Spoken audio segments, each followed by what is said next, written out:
ikomeye data wa twese nyiringabo ndagushimye ndaguhimbaje uri Imana yo kwizerwa uri Imana yo kwiringirwa izina ryawe nirishyirwe hejuru ndagushimye kuri umwami w'abami ndagushimye kuri Imana ikomeye Uwiteka nyiringabo iyo utaba mu ruhande rwacu ababisha bacu baba baratumize bunguri ariko ndagushimye mwami ko waturinze kuba imihigo ya Satani nuhabwa icyubahiro mukunzi mwiza ndagushimye rero muri aka kanya ko wabanye natwe ukaturinda warinze buri wese uri kudukurikira izina ryawe nirishyirwe hejuru wagize neza mukunzi mwiza Mana data wa twese nuhabwa icyubahiro tugiye mu mwanya wo kumva ijambo ryawe tuzi neza ko rizura abapfuye ijambo ryawe rijya rikiza abarwayi ijambo ryawe rijya rihembura Mana nuhabwa icyubahiro nyemerera data muri aka kanya ubane na buri wese uri bukurikira data wa twese nyiringabira ijambo ahabwa umugisha nawe mu izina rya Yesu Kristo kandi nkweretse data wa twese mwene data ugiye kuvuga ijambo ryawe muteretse mu bise by'amaraso ya Yesu Kristo nahabwa imbaraga nawe musabiye amavuta avugishijwe nawe mu izina rya Yesu Kristo urakoze kuri Imana igira neza urakoze kuri Imana ikomeye mu izina rya Yesu Kristo urakoze data wa twese tubisabye twizeye izina ryawe ryera Yesu amena amazina yanjye ni Mutuyimana Rasheli nkaba ndi umumama w'abana n'umutware nkaba mbashimiye ko namwe muje kumva ijambo ry'Imana bahaye ikaze rero muhabwe umugisha n'Imana mwene data agiye kutugezaho ijambo muhaye ikaze ni karibu Yesu ashimwe Yesu ntahimbazwe umeze neza meze neza pe ndabibona n'ukuri ni amahoro umwami arakurinze nanjye meze neza mu rugo muraho ndashima Imana umwami aba yaturinze ntako batagize pe rwa rubyiruko ruraho narwo rwose ni amahoro Imana ishimwe ariko ndabona nawe amavuta aha ni ukubera Imana ese urabona uyu mugabo ukagira ngo uyu mugabo arakaze ni ukuri aba yadusize akatunogereza amena nagira ngo mbibutse rero ntimugende mudakoze subscribe kugira ngo ijambo ry'Imana rijye ribagereraho igihe nguhaye ikaze kugira ngo twumve ibyo umwami atubwira urakoze cyane yego haleluya amena shimiye Imana itwemereye kuri uyu mwanya mwiza wo kuza kuvuga ijambo ry'Imana ku Cyizere TV mpaye ikaze abantu mwese mudukurikiye kuri aya masaha Imana ibahe umugisha tugiye gusangira rero ijambo ry'Imana dusanga mu Baefeso ibice 5 ku murongo wa 15 turageza ku murongo wa 16 ubundi twumve intego y'uyu munsi ni ukuvuga ngo kuba maso icyo Imana idusaba uyu munsi ni ukugira ngo tube maso muri ibi bihe bigoye muri ibihe bigoye biradusaba yuko tuba maso muri ibi igihe kigoramye biradusaba ko tuba maso icyo ijambo ry'uyu munsi rije kutubwira kadusome mu izina rya Yesu Kristo amen ngo nuko mwirinde cyane uko mugenda mutagenda nk'abatagira ubwenge ahubwo mucunguze uburyo umwete kuko iminsi ari mibi amen haleluya iryo ni Abefeso 5:15 kugera kuri 16 haleluya amen iryo ni ryo jambo ry'uyu munsi numvise twasangira kuri uyu munsi muri iki gihe gikomeye muri iki gihe turimo muri iyi minsi biradusaba yuko tuba maso tukaba maso kandi tukaba abanyabwenge kuko ibi bihe turimo ni ibihe bikomeye ni ibihe bigoye buri muntu wese uko ungana kose ariko birasaba yuko buri muntu ugira ubwenge abantu bajya bagira ubwenge bakagira ubwenge bwa bundi twiga tuvanye mu ishuri ariko hari n'ubundi bwenge bw'Imana Imana idusaba kugira ngo tugende nk'abanyabwenge ngo ducunguze uburyo umwete ngo dore iminsi ni mibi iyi minsi ni mibi tugeze mu minsi ya nyuma y'ingorabahizi kandi wibuke n'umuririmbyi yaravuze ngo ibyerekana kuza kwe birihuta kuboneka. Ibi bintu rero turi kugenda tubibona. Tekereza ko ubu noneho umugabo ku mugabo basigaye bagenda bagasezerana. Ni ikibazo gikomeye. Twagiye twumva niyo ngiyo mu bihugu byo hanze za Kongo, aho basigaye bafata umuntu bakamushyira ku mushito bakamurya. Iyo ni iminsi mibi. Niyo minsi dusohoyemo muri iyi minsi ya none. Niyo mpamvu rero bidusaba ngo yewe muntu urimo kutwumva, yewe mukobwa urimo kutwumva, yewe musore urimo kutwumva no kutureba, yewe mubyeyi, yewe mugabo, ni ibintu bigusaba ngo muri iyi minsi ya none biradusaba ngo tube maso mu buryo bwose budasanzwe, kandi twirinde uburyo tugenda, twirinde mu byo dukora, twirinde mu byo tuvuga, tugende nk'abanyabwenge, ducunguze uburyo umwete, dore iminsi ni mibi. Iyi minsi niyo dusohoyemo muri iyi minsi ya none, ubwo ubutinganyi bwaje, umugore n'umugore, umugabo ku mugabo. Iyo ni iminsi ya nyuma, ni iminsi ya nyuma idusohoreyeho. Rero ni ibintu bisaba ngo tube maso, dukanguke mu buryo bw'umwuka. Haleluya, Amen. tube maso mu buryo bw'umwuka. Haleluya, kandi ngo ducunguze uburyo umwete, dukoresha igihe cyacu neza. haleluya, Urumva, kugira ngo twirinde gutakaza amahirwe twahawe n'umwuka. umwuka.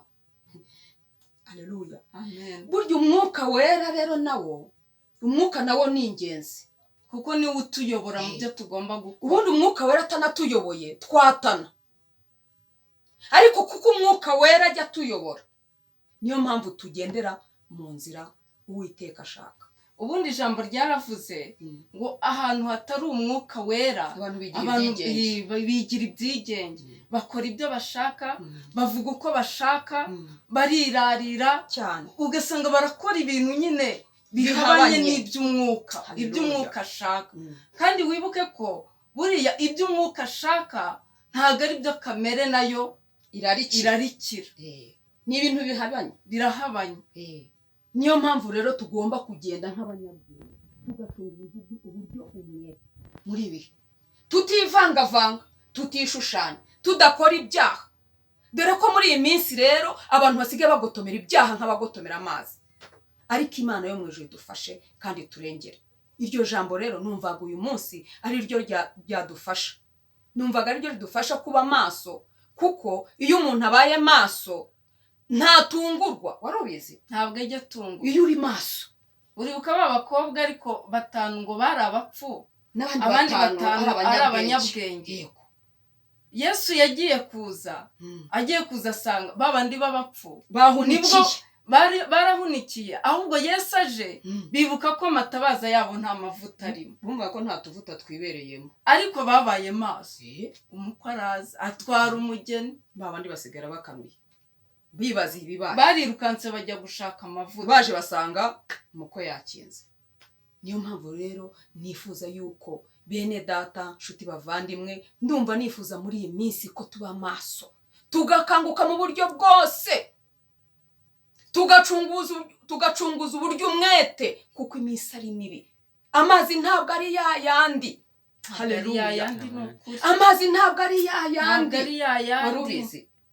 Haleluya, amazi ntabwo ari yayandi. Biradusaba rero ko tuba abanyabwenge mu buryo bwose, mu buryo bw'umwuka, tukaba abanyabwenge, tugacunguza uburyo umwete. Dore iminsi ni mibi, ibintu biragoye. Noneho dore rero abantu, wari ubizi, muri iyi minsi abantu dusigaye twitwaza ngo noneho insengero zarafunzwe. Ngo ubwisengero zafunzwe, ariko n'ubwo insengero zafunzwe hari urusengero rwa mbere tugendana. Uru ni rwo rusengero rwa mbere, ntirujya rukingwa, ruhora rukinguye. Haleluya, niyo mpamvu rero tutagomba kugira ikintu n'iki na kimwe twitwaza. Ntabwo insengero zakinzwe, haleluya, insengero zirakinguye. Haleluya, niyo mpamvu rero mwene data ndakugira inama, nanjye nyigira ngo tube maso muri ibihe bikomeye, muri ibihe biruhije, muri ibihe abantu benshi babigize ndabimenyere, muri ibihe abantu benshi batakita ku by'Imana. haleluya.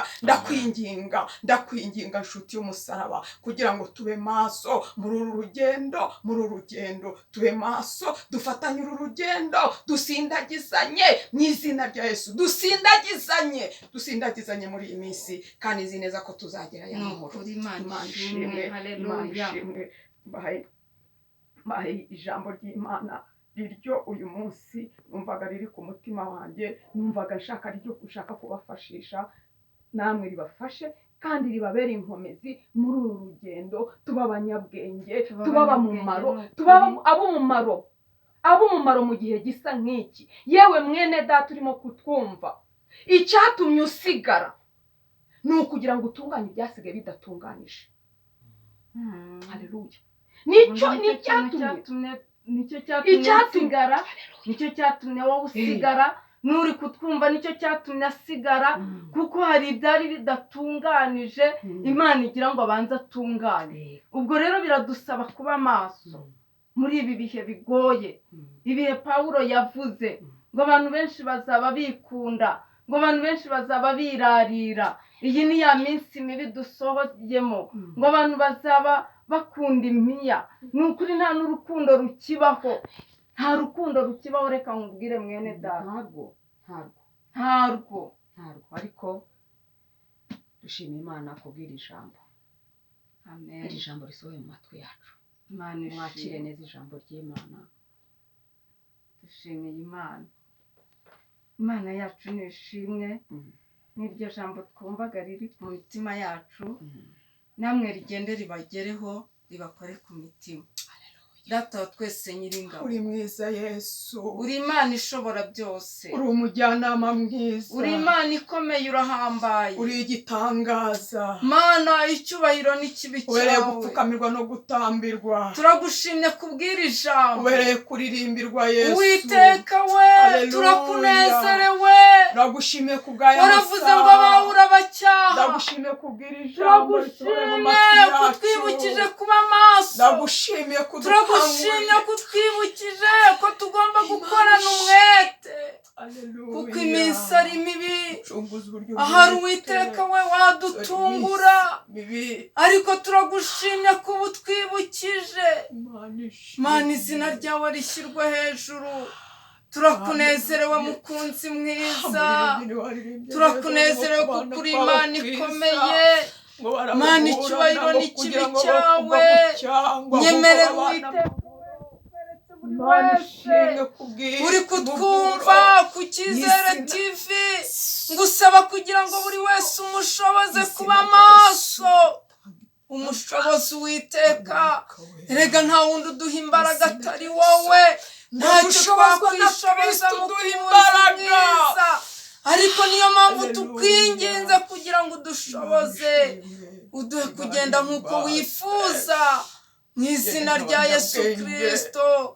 Nyemerera Data twese, Mana, ukomeze ubane natwe, uturinde guhunikira, uturinde gusinzira ngo twibagirwe ibyawe. Urakoze Mana, icyubahiro n'ikibi cyawe.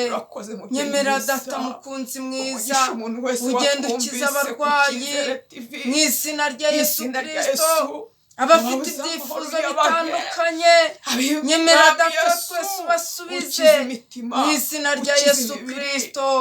Urakoze Data mukunzi mwiza, nyemerera Data twese ukomeze ubane natwe, kandi Mana, buri wese umugisha, kandi nkweretse na kameramani wacu nawe umuha umugisha. Urakoze kubyumvise rero, Mana, icyubahiro n'ikibi cyawe. Urakoze kuri Imana igira neza, tubisabye twizeye izina ryawe ryera Yesu. Amen.